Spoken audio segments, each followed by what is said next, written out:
پہلے خواب میں دیکھتی تھی کہ مجھ سے نبی پیدا ہو رہا. حضور کی ماں نے بھی خواب دیکھا. اب یہ حدیث جو ہے شیخ عبدالحق محدث دہلوی فرما رہے ہیں اس رویا سے مراد آنکھوں کے ساتھ جب سامنے حضور کا نور تشریف لایا اپنی آنکھوں سے حضرت آمنہ نے دیکھا مصطفیٰ دنیا پہ تشریف لائے ہیں شام کے محلات کو دیکھ رہے ہیں. حضور آپ غور کرنا اس بات پر. حضرت آمنہ فرما رہی ہے میں مجھ سے نور پیدا ہوا. حضور فرما رہے اول ما خلق اللہ نوری میں نور ہوں. خدا بھی فرما رہے محبوب میرا نور ہے قد جاءکم من اللہ نور و کتاب مبین.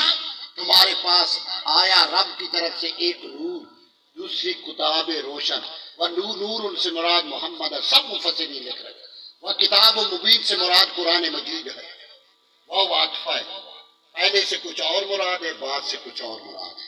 یہ بات لوگ بکواس کرتے ہیں. عطف تفسیری ہے. عطف تفسیری تب ہوتا ہے جب اصل کا معنی نہ بنے تب اصل کوئی کنائی نہ ہو تب عطف تفسیری ہوتا ہے. یہ اصل معطوف علیہ آپس میں مغایر ہوا کرتے ہیں. مثلا میں آپ کو مثال دیتی جانی حامد و محمود.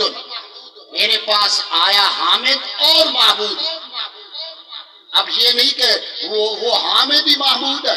نہ حامد کچھ اور ہے محمود کچھ اور ہے.